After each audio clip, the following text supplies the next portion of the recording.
about the next door. The next door is the largest social service agency in the Gorge. We have 120 staff. We have 35 programs, and we serve 7 counties. Most of the work happens in Hood River County, Wasco County, and Klickitat is growing. But there is work in other counties. We also have 3 offices. We have an office in the Heights in Hood River. We have one in the Dalles, and we just opened a shared office with other social service agencies and people working on mental health issues in White Salmon, and that is really exciting.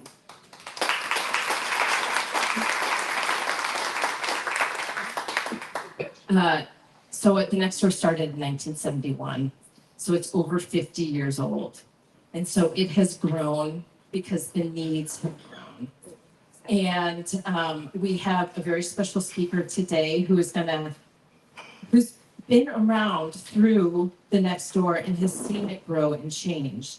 And we're gonna have, so Janet Hamada, who's our executive director, we planned this event, you got to secure the date because all the fundraisers are in October.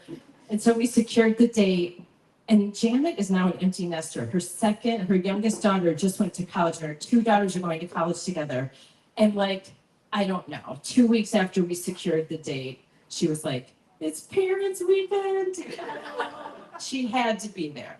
So she was very, very sad to miss it, but she's in the right place. And but she really wanted to introduce our guest speaker, Maya Sui. So I'll let Janet tell you about Maya right now.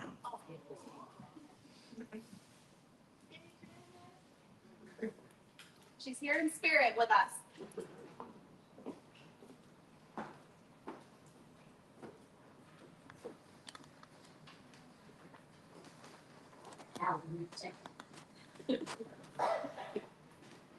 Hello, welcome to our Harvest of Hope dinner. I'm so sorry I can't be there with you tonight, but I needed to be with my family, which I know you all understand. But I have the incredible honor to introduce our speaker tonight, Maya Sui. She probably won't like what I have to say because she is kind of modest, but I have to say it anyway. Maya is one of those people who have kept Hood River what it is in terms of community. She is like the lifeblood, the foundation of the community that we have that cares for each other. The Next Door was founded in 1971, and she was on the board, not in the beginning, but soon thereafter, as a young person. And then she went off, she had her kids. She worked at the Commission on Children and Families, which was a county program for years, decades, and provided the funding for a lot of the Next Door's work with children. And then we were lucky enough to have her come to join our board of directors in 2018. And she has been just a tremendous board member, which she always is, in whichever board she's on. She has been a mentor and a support for me since I moved to the Gorge. In fact, it was the very first week I moved where she said, welcome to the Next Door, I'm taking you out to lunch. And she told me then about our culture of collaboration in Hood River, and I have kept it to heart because I agree with it. Now, what Maya brings is that she sees the whole picture and she understands whole families and she sees generations ahead of her and generations behind her because she's a historian as well. She will be, instead of talking about herself and all that she's done and all the good that she's done, of course, she wanted to take it elsewhere. And so she'll be introducing some amazing community members tonight and the Next Door's impact on those community members. But I want you to understand that it's her understanding of the families and the richness of individuals that keeps her going and keeps me going and keeps the next door going. Thank you for listening tonight.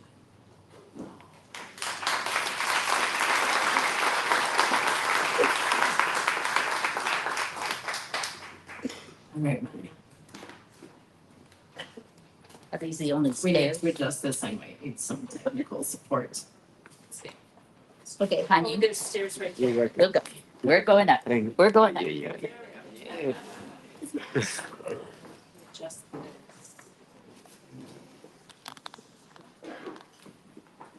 Two new knees, two hips, and two disc replacements. And I'm only getting shorter. But I made it up the steps. I don't have to say anything since Jan told what I was going to share with you. But basically was the history of where NDI started from, how it evolved, and what the role is that all of you have played in it. Can you hear me or should I? Can you just shut this down? Yeah. I'm close. There you go. Okay. I got glasses too. When you're 75, which Amanda reminded me of,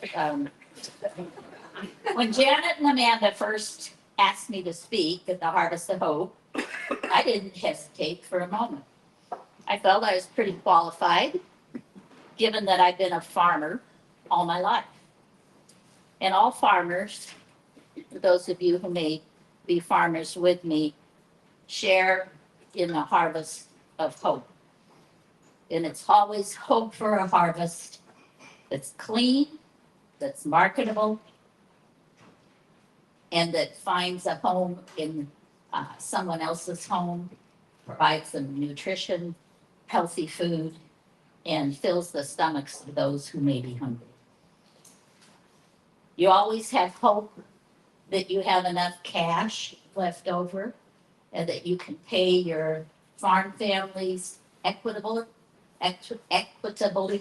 and also perhaps with a little bonus to spare. There's hope that you also have enough to pay the bank, which holds a note on your home and your farm family's homes and the orchard that is your lifeblood. But then Amanda provided clarification. She said, "We aren't talking about harvest and farming, Maya. We're asking you to speak about the next door and your half century of relationship with it." A half century, that gave me pause because I was like, that's not a person my age who could have a half century of service for anyone. I can't be that old, but she let me know I was. So thank you, Amanda. And I think Janet inferred how old I was as well. But it's okay. So some people think that with age you have wisdom. Not so sure about that. You forget half of what you used to know. But I'm going to give it a shot. And I have some notes. No, this is not like a documentary. It's big print so I can see it. And if there's enough light, it'll help you.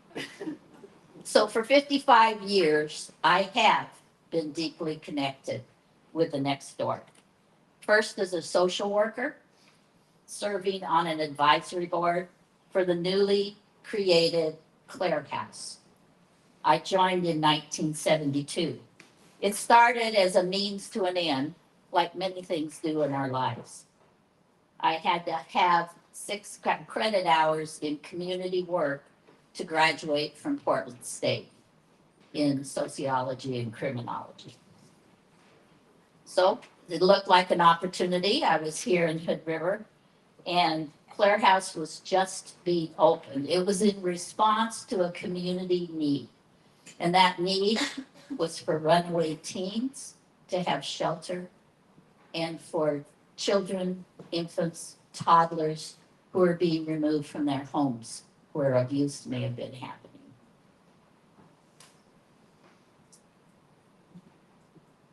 even though it started as a means to an end, it became a turning point in my life.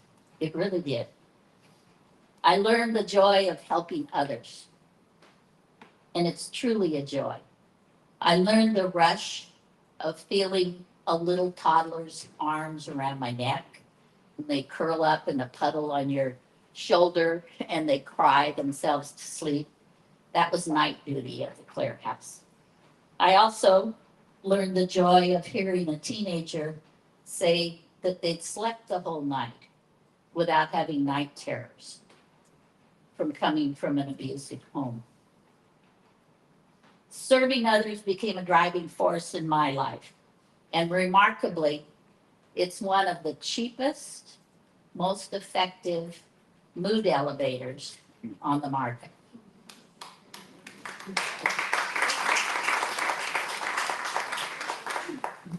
Over the next 5 decades, farming, raising families, and working with NDI, they were intertwined like the tightness of a vine around the trunk of a tree. I had the honor of working with Joella Detman and Kathy Smith at the Commission on Children and Families.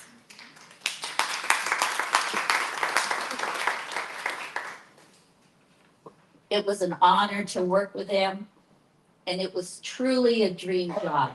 We stuck it out from 1990 until 2015, when the state decided that they weren't going to fund commissions anymore. But as Janet said, the commission was a point where you gathered folks together, and it formed what we call a coalition. But it took all people in the community who had a stake in children and families being successful and healthy, and we put them in the room together every month. And the really interesting thing about this was funds came to the Commission on Children and Families, to the county. And we, as the group of the coalition that sat at that table, decided where state funds or grant funds that we accessed, where they would go, who was the best recipient of those funds. And we talked and we debated, and ultimately we agreed. So money may have come through the justice system to fund something called teen court. But the judges and the attorneys said, nah, that's not really our bag. Maybe the next door can do it. And so much of the funds went into the next door as a social service agency. And they really responded to whatever needs were in the community. As NDI services expanded and started doing outreach with farm workers and through community health workers, our Yasui farm often became the testing ground for different types of outreach, for different education. And we were pleased when not only the next door came, but schools came and recruited kids for kindergarten, when law enforcement came and talked about sanctuary, when the health department came and they talked about vaccinations. But the farm that was the home to our farm families in Upper Odell were the ones who received those community health workers with open arms. It was a symbiotic relationship. We gained as much as they gained using us. And I'm proud to say that my son Corey continues that tradition, running the farm. And in fact, Graciela was out at the farm 2 days before harvest was over in September with 75 of our farm families, and she was talking about tobacco use and the dangers of tobacco use. After my retirement in 2015, my volunteer came back full circle, and I started serving on the board at the next door. And the beauty of serving on the board is that you reap the benefit of all of the hard work of the 125 plus staff and all of the people they're serving. It's is a great place to be. And I would encourage anyone who is interested to become a board member. Like all farmers, while hope springs eternal, you wake up each morning with a kick in the butt that says, this is reality. You can't control Mother Nature, the market, or in these times, government decisions, policies, and practices. Farming, raising families, and providing social services are extremely difficult and sometimes frustrating. I learned as a child that life could be harsh. I was raised by an amazing father who took the reins of child rearing from my mother's hands as she lay dying from cancer. I was 8. Dad applied his farming skills to parenting, to all 4 of his children, which some of our large family of Analas and Bukaris called hellions. He talked about nurturing the seed that was planted, pruning away the decaying branches, and eliminating pests that impacted the success of the harvest. We didn't have NDI then. That was way back in the 50s. But we did have this large Anala clan and Hukari and Yaku clan of Finnish folks living on the west side of the valley on farms. What you did as a neighborhood, as a community, were you helped one another. You raised each other up, whether it was the crushing field of cancer that was destroying your family, whether it was a bad crop, whether it was no fruit on the trees, whether there were too many pests that were killing your fortune. Whatever it was, you supported one another, farmer to farmer, neighbor to neighbor, friend to friend. And this is NDI's mission as well. It's the work that NDI staff do day in and day out. And we all benefit. We support children and families of all ethnicities, all cultures. We look at food, clothing needs, basic support, all of the things that you're seeing back here. We do and support folks. But in return, we get far more. We get the joy of seeing our harvest come to fruition. Farmers and families and the next door described something as a bumper crop, a year to celebrate. For a farmer, it's just a bountiful, harvestable, marketable crop. When the next door has a bumper crop, it's when it can sustain the programs that have been identified by the community and all of the surrounding communities as high need. It's when we can pay our staff not just a living wage, but a wage that gives them a future in this expensive county we live in. And it's when we can produce great outcomes. Those great outcomes are people, healthier and happier children with access to nutritious foods, culturally specific health care, mental health services, treatment providers, a caring home for foster children, students competing and completing their education or their sports activities with increased success. When NDI raises that bumper crop of children and families, our communities thrive. We have higher graduation rates, new business opportunities, stronger families, and better health outcomes for all. And most importantly, we've taught our families how to fish. And they in turn have taught their children the same life lessons. We know how to band together in times of crisis. We've come together to reduce racism, homelessness, fear, depression, disease, even COVID, we were able to beat.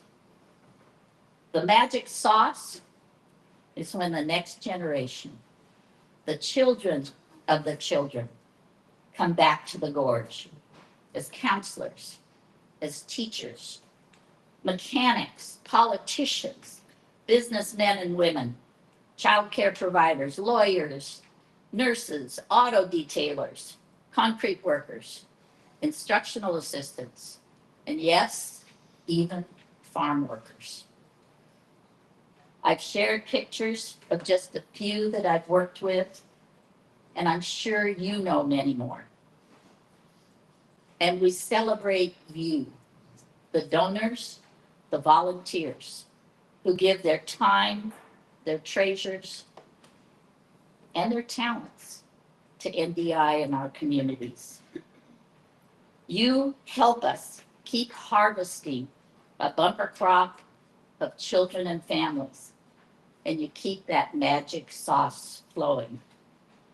Before I introduce you to two guests, and I was ticked off because I was like, I sent a list of 30 plus, and I said, this is just off the top of my head of some amazing folks who've gone through programs, or their families have come through programs, that have come back to Hood River, to the Dalles, to White Salmon, to Sherman County, and who have said, we want to raise our families here, and we want to raise them in a community that cares and that can face crisis collectively together.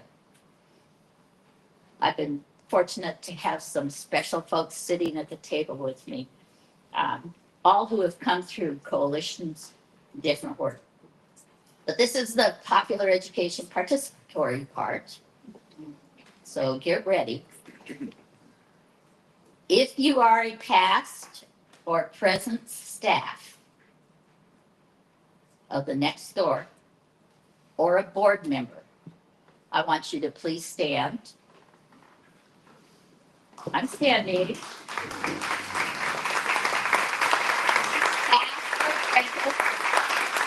Now turn around, and I want all of you to applaud everyone else in the room. Don't forget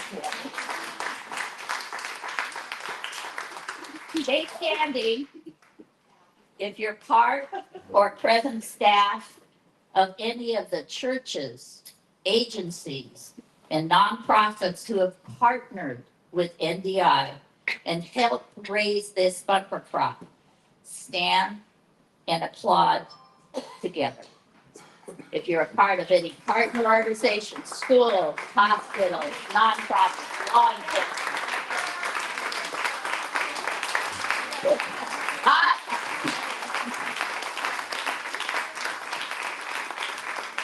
Slow, stay up.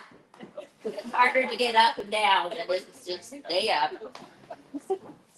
If you are a volunteer or a donor to the NDI or any of these supporting agencies and nonprofits, would you join the others and stand, and all together we applaud one another.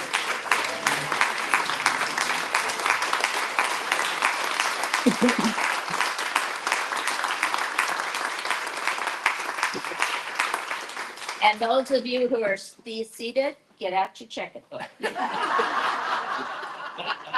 So I'm going to introduce you to the two folks that I was allowed to introduce.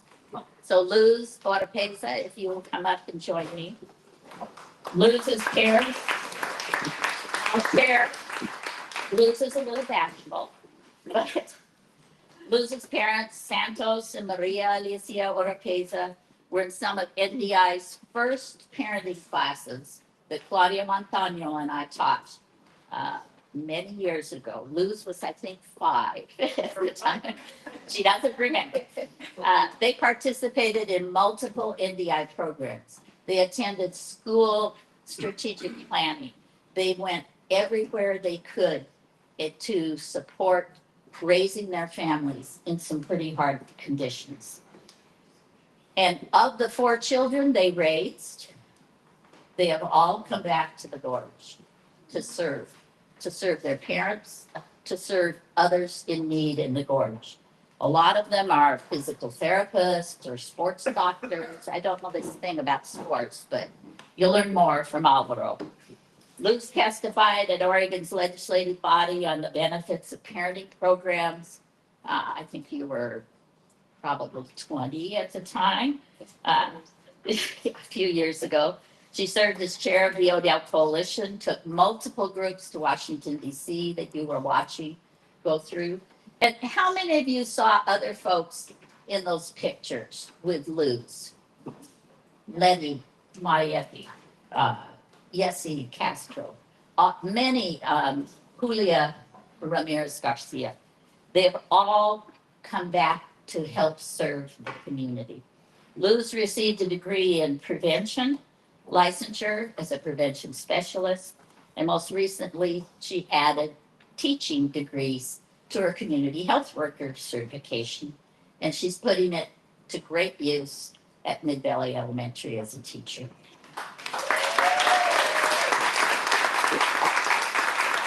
I asked Luz if she could just say a few words about what it's meant to her and to her family's success and commitment, what NDI has meant.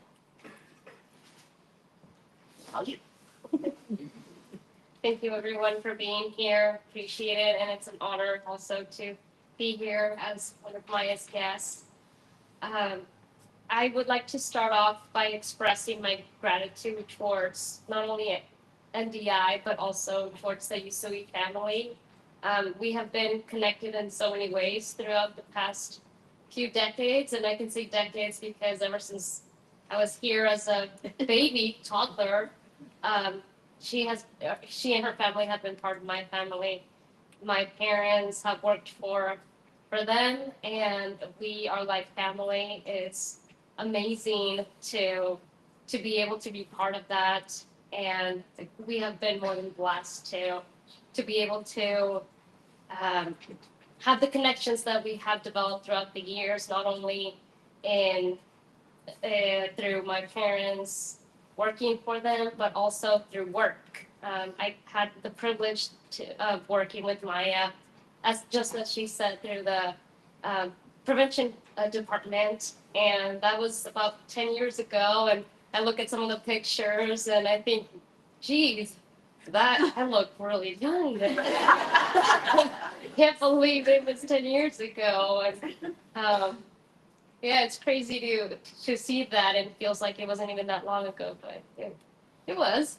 But it was amazing to be able to do that work with Maya, and through those years that I was at the prevention department, I considered her my mentor, and everything. What's that? It's your mom and dad. Oh, okay. So, well, I wanted to also thank you for what you have done, but yeah. So my family has benefited from the NDI classes. Like I mentioned, I don't recall those times as I was just 5 years old, but they have been really valuable to my parents, and not only in raising myself and my siblings, but at the same time, they were able to use those skills more so my mom in babysitting neighborhood kids and other family members as well. But I really appreciate what NDI has provided to the communities, not only through what I was able to experience in working with them, but also from what I have seen as a different point of view from an outside source or perspective, I should say. And so I really applaud everyone who has volunteered for the NDI, who works for NDI, who has supported them financially. I applaud all of you for that, and I am really grateful for your hearts, for your generosity. Yeah, this community wouldn't be what it is without all of your efforts and everyone who wasn't here as well. I mean, it's just amazing. So thank you, everyone.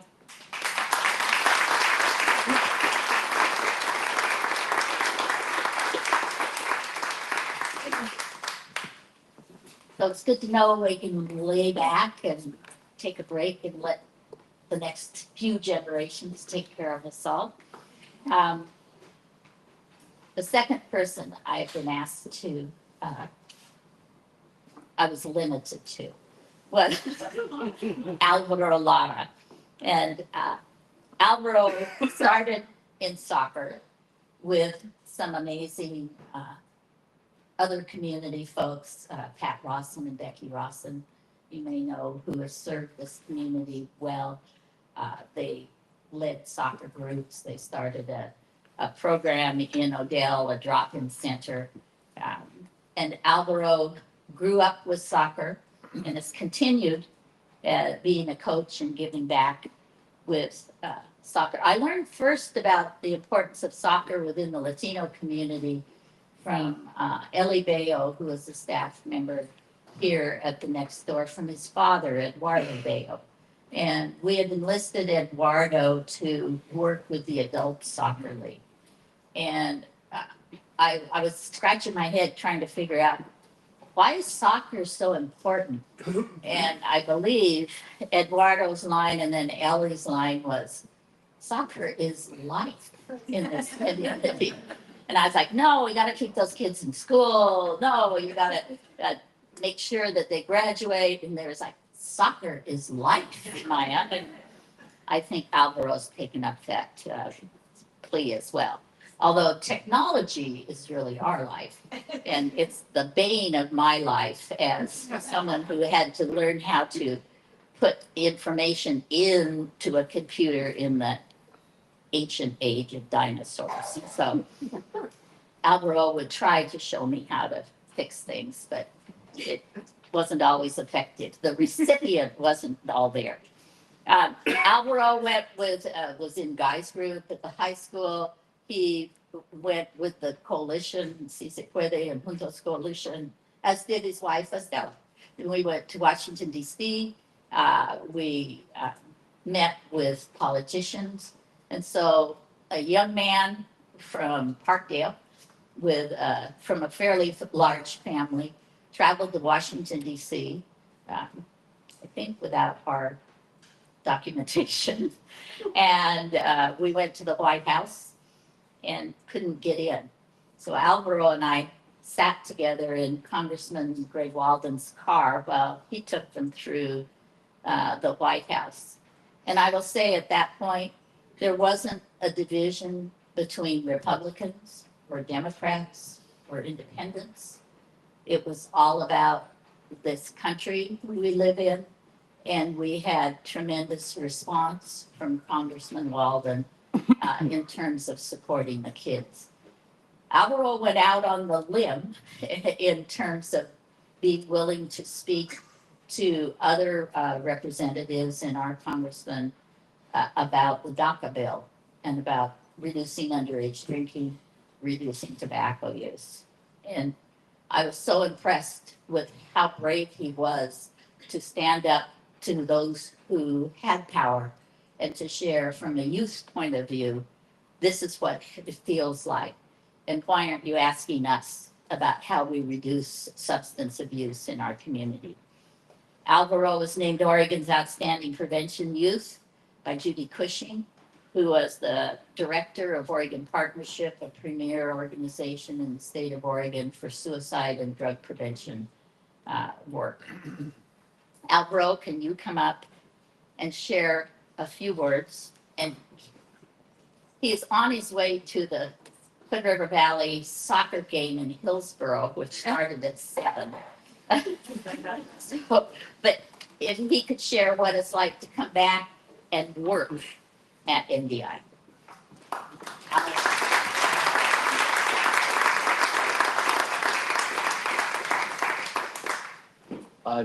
I'm not very good at this. I'm pretty good at fixing anybody's computer and yelling at kids at soccer field. Thank you, Maya. When Maya invited me before this, I really didn't know this about all this. I'll be honest with you, some of these pictures I haven't seen in years. But I will say, my mentioning that I was brave, it didn't necessarily come out of me. It really did come from you pushing us, believing in us, and guiding us. And I don't necessarily just say us for me, but the other young lady who's in the picture there is my wife. I didn't tell the story, I did. I was gonna Just a say, warning. I don't know if Maya remembers, but Oh, yeah. she does. But my wife and I went to Washington D.C. with the group and with Maya as our guide, and we went as best friends. We came back dating, and we've been together since. And I've always said that Maya was a huge part of that. But to just basically sum it all up, I have grown knowing soccer. I credit a lot of who I am and how I've grown and how I lead my life and how I lead the young men that I coach now, from what I've learned from soccer. It's been a big part of my life, and I do believe that soccer is life. It does teach us a lot of good lessons that I think would benefit anybody who plays it and understands the team sport of leadership and commitment, and working together. Aside from soccer, though, one of my other passions is technology. One of the things that I was able to do and always wanted to do was work in IT. And I do believe that a lot of it has to do with the fact that I gained a lot of leadership skills through the programs that NDI provided for me as youth. I am extremely shy. You guys haven't talked about it. But you know, the programs at NDI invited me to take part in did actually force me to just get out of my comfort zone.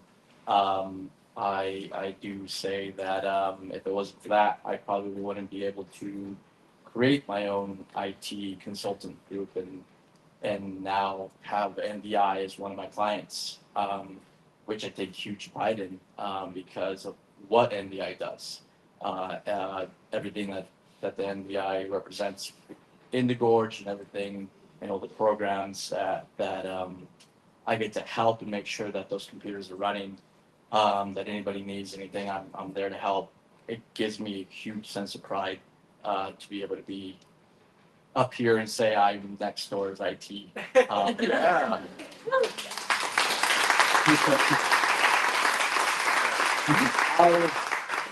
keep it short. Thank you for everything. NDI members and agency, thank you guys for everything and for keeping those computers a little messy for me to fix. And I do say I am the high school's HRV's head coach for the boys program. I explained to them yesterday in pregame why I was going to be missing the pregame, maybe even halftime, and I'll see if I can make it there soon. But they understood exactly where I was going and were happy that I was here. So yeah. So thank you guys, but I will be heading out.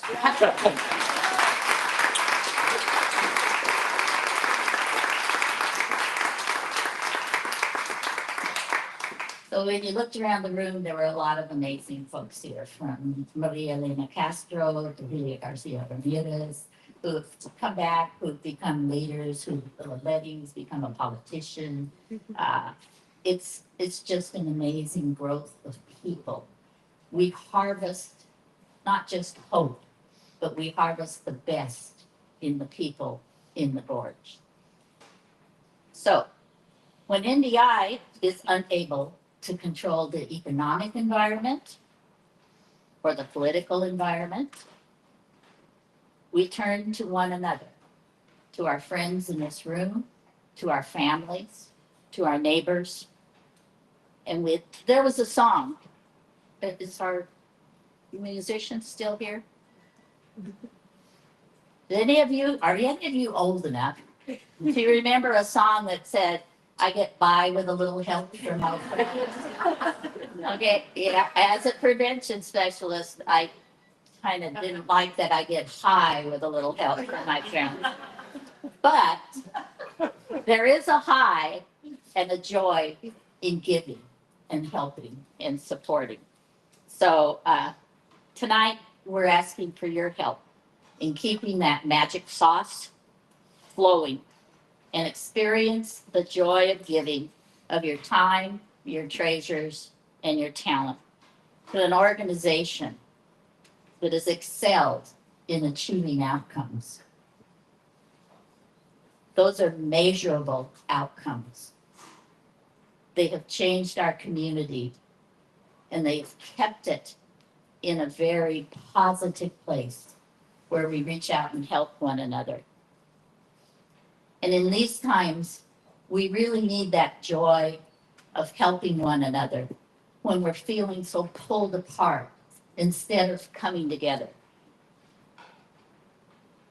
I'd like to donate $500 to Alvaro and the Lara family, to NDI in honor of them, and to the Oropeza family in honor of Luz and Andres, who is here, and her mom and dad. And I hope that you have seen someone who's inspirational here that you might like to match that.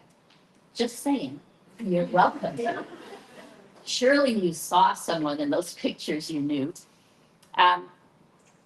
So I'm just going to end by saying, let's not just get by with a little help from our friends. Let's thrive with the help from our friends. Thank you.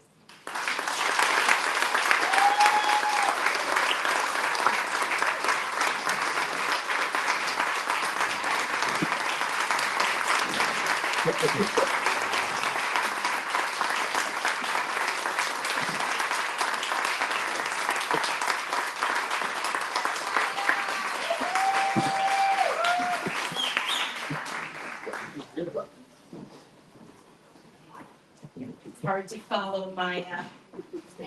Thank you. I know I heard about Maya when I first moved to the Gorge. And I started a lecture series called the Sense of Place Lecture Series, which I handed off about 6 years ago, but I ran it for 10 years. And when I was first starting it, I said, who do I need to know that knows about people in the history of this place? And pretty much everybody told me Maya. That was the first time I met her. And she was one of my first presenters. And just the more that I've gotten to know you over the years, it's just remarkable. Maya just sees people. She sees their talents. She sees their humanity. She sees the hope. Thank you for being a gift to all of us.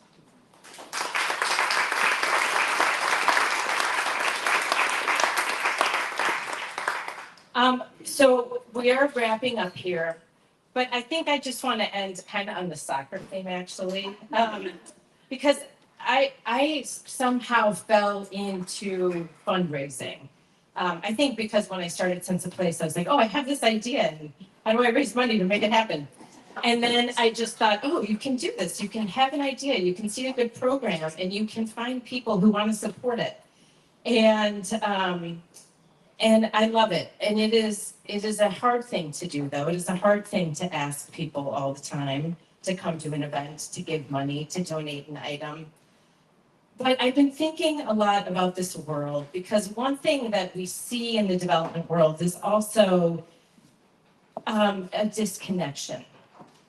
And I think about this a lot because I think about people a lot and I think about community a lot. And one of,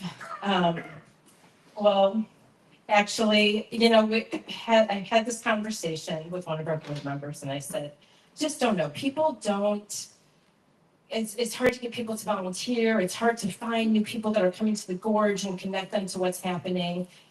And Bruce said, well, you know, I think your generation, like my generation was all about community and giving back, and your generation is kind of about like yourself. What is your, like, what's your self-actualization? How many sports are you gonna do today? And are you in a job that makes you happy? In my generation, we showed up to work and we went to service clubs and we went to church and we went to synagogue and we went to the mosque.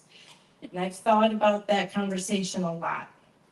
And I think he's onto something. And I think that there's something that when we did these things that were community oriented, we saw firsthand the need because the service clubs and churches and synagogues were on the ground doing it. And all of those things are losing membership. And there hasn't been anything really to fill the gap, to help connect people to community, to each other, to get outside of our bubbles. And you put on top of it this very polarized world we're living in, where we focus on what divides us and not what unites us. And I can tell you that's where soccer comes in there for me, because I have 2 kids and I show up on that field and every parent shows up at that field, and it does not matter what your politics are, it doesn't matter what you do, everybody's there for that team. And it is life. Finding the things that bind us, finding the things that connect us, getting to know each other on the sidelines of the soccer field, at a community event where you share a table, going out and volunteering. The next door does this over and over and over again. Maya is the amazing example. We have 120 employees who show up every day serving communities. We are one of the largest providers of counseling services. We have an economic development services, which has helped build a bunch of the food carts and groceries in the Heights and in the Dalles. We have youth services program. We have treatment services programs. It goes on and on and on. We meet people and families on so many different touch points. So if you are feeling like you want to support us, this is a good time. There's some tricky funding happening right now and some ripple effects that we don't even know the impact of. There are QR codes on your table. You can Venmo. There will be, you can check out using a Square if you would like. If you got an auction item, if you did it online, it's good to go. And if it's here, you can take it with you. And if it's a paper one, you're gonna actually have to check out. But all of that can happen up there. But everything you did tonight, showing up, donating, the auction, it is what Maya said. You are all a piece of this. And we all have to remember that we are in this together. That even when we disagree with people, we all have to live here together. We are all here together and we need to take care of each other. And the next door does that awesomely. Thanks to you all for being a part of this amazing community and for coming out. And we'll have some music on. You're welcome to stay, and we'll have some more slides going on in the background. Feel free to read the program highlights and find one of the staff members if you're interested in learning more. And I love getting coffee with folks. So if anybody wants to learn more, let me know. Thank you all for coming.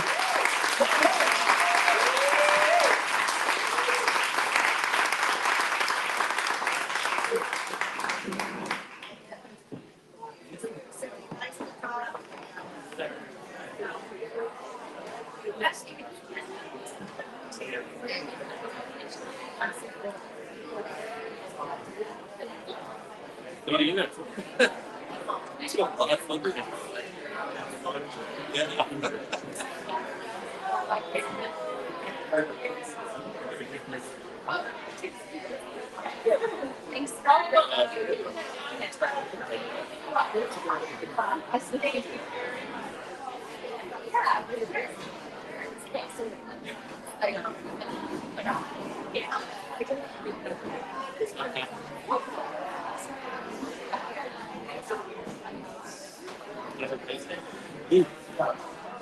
Here, for 2 minutes.